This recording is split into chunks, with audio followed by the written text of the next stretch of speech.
توب ستوريز من وطن الكرامة.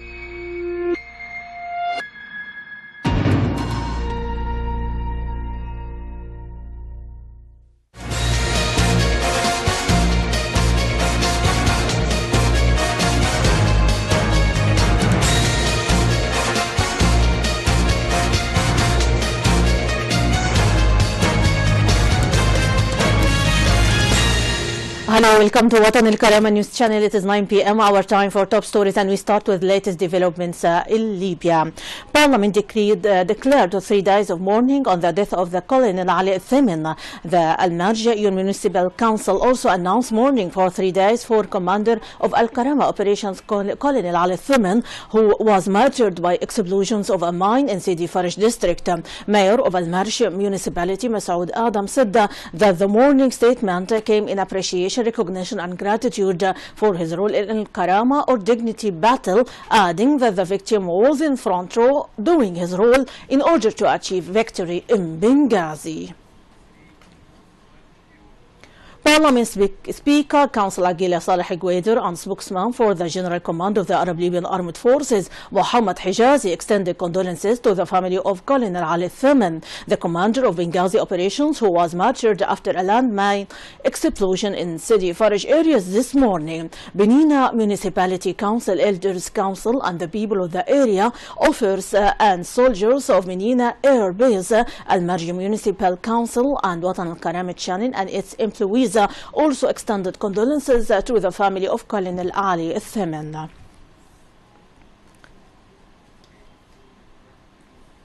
Commander-in-Chief of Arab Libyan Armed Forces General Khalifa Haftar hailed the role played by Martyr Ali Thimin, stressing that he was a Libyan hero and that his martyrdom will increase the strength of the armed forces to implement their role in fighting terrorism. General Khalifa Haftar added that the martyr continued working until he was martyred, pointing out that the martyr joined the Al-Karama operations immediately after its launch.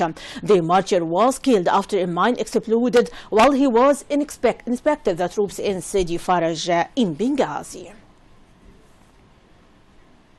Chief of General Staff of the Armed Forces Major General Abdelaziz Abdelrazak Nazouri extended condolences for the family of Colonel Ali Thimin, the commander of Al-Karama or Dignity operations in Benghazi. Brigadier General Abdessalam Al-Hasi, his deputy Colonel Kamal Al-Jibali, all employees of Omar Al-Mukhtar operations, as well as coordinator of logistical support to Al-Karama or Dignity operations Azzeddin Al-Wakwak, extended sincere condolences to the martyr's family, stressing that he was the best military officers who fought terrorism and took part in battles against it since the start of Benina battles. And still in Libya, the interim government extended condolences to an official statement to the military on the death of Colonel Ali Thimin. The statement emphasized that such a terrorist attack will not deter from continuing the fighting against terrorism and will not weaken the Libyans or discouraging them from continuing the establishment of the army and the state of law and institution. The statement called on local organizations concerned with human rights to document these crimes that claim the lives of many of the sons of Libyan people in order to legally prosecute the perpetrators and bring them to justice. A number of members of the outgoing Congress welcomed the initiative of a number of its members and parliament members to launch a Libyan dialogue, beginning with a direct meeting between Parliament Speaker and the head of the outgoing Congress.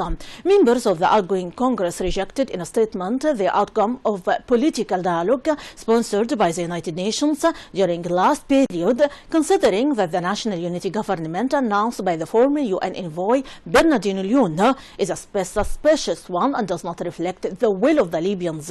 Moreover, the statement called on the United Nations to only play the role of the observer or mediator. Italian Prime Minister Matteo Renzi denied that his country and other Western countries will militarily intervene against the terrorist Daesh group in Libya. Renzi said the international military intervention against Daesh in Libya is not an issue included in the agenda, at least for this time. He added that his country is ready to do more against terrorism, but he noted that the foreign policy does not change every 24 hours, referring to the debate in the newspaper. A new force of special operations troops being deployed by the United States to Iraq will likely number around 100 U.S. Army Colonel Steve Warren said today. It will be probably around 100, maybe a little bit less, said Warren, spokesman for the U.S.-led military campaign against terrorist Daesh group. He added it's really going to be a majority support personnel, everything from aviators to collectors, so actual forces who will do offensive or kinetic operations. It's a very small number, double digit. The military released today a video showing airstrikes on a purported tunnel used by extremist Daesh militants. The video shows multiple strikes on different sections of the tunnel. Warren reiterated that the new initiative is not a major ground combat operation.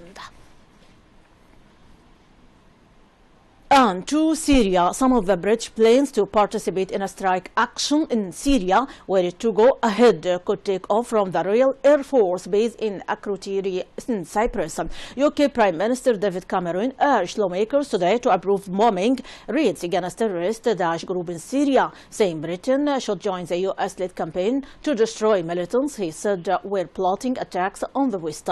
He told Parliament he believes British warplanes should also be tackling the group in Syria rather than subcontract national security to other countries. Cameron said high precision last-guided brimstone missiles would help to make a real difference by hitting the de facto Daesh capital of Raqqa and its oil trading business. Akrotiri is one of the British Air Force's busiest air bases due to its strategic location. Britain, a former colonial power, has 2 military bases in Cyprus, which lies less than 100 kilometers west of Syria. And now to Palestine. Israeli forces blew up the home of a Palestinian man today who was killed by Israeli security forces in 2014 after ramming his car into a pedestrian, killing an Israeli parliamentary border policeman and another Israeli pedestrian. Several hundreds of Israeli security forces marched through the narrow streets of the Shafat refugees camp in the West Bank on the outskirts of Jerusalem to secure the area as forces detonated explosives, blowing up the family home of Ibrahim Al-Aqari. Sister of Al-Aqari, Fatima Al-Aqari, said that the demolition operations was terrifying for women in the neighborhood. More than a dozen people were injured in the attack in November 2014, which happened in Jerusalem city center after fierce clashes between Israeli forces and Palestinians at the entrance to the 8th century Al-Aqsa Mosque, Islam's third most sacred mosque. And now to Germany and its reaction to refugee crisis. The German police said today that the wave of migrants crossing the border from Austria had reduced in recent days. At the moment, around 1,000 migrants cross the southern border at Nehos Am in each day, the only one of 3 points which is currently open. Migrants are currently only being taken to this town in order to give police officers a break after months of large numbers of arrivals, but also to allow authorities to better control the flow of people. A spokesperson for Basso police said that he didn't want to speculate on possible reasons for the fall in numbers. Roughly 1 million refugees and migrants fleeing war and deprivations in the Middle East, Africa and Asia are expected to arrive in Germany this year alone, and local authorities are struggling to cope. A major driving force across Europe has been the thousands of volunteers giving up their free time to help the migrants. My audience, that is a wrap-up of our top stories for today. For much more, you can check our website at www.watanelkarama.tv. Thanks very much for being with us. My greeting, Rانيا البليدى.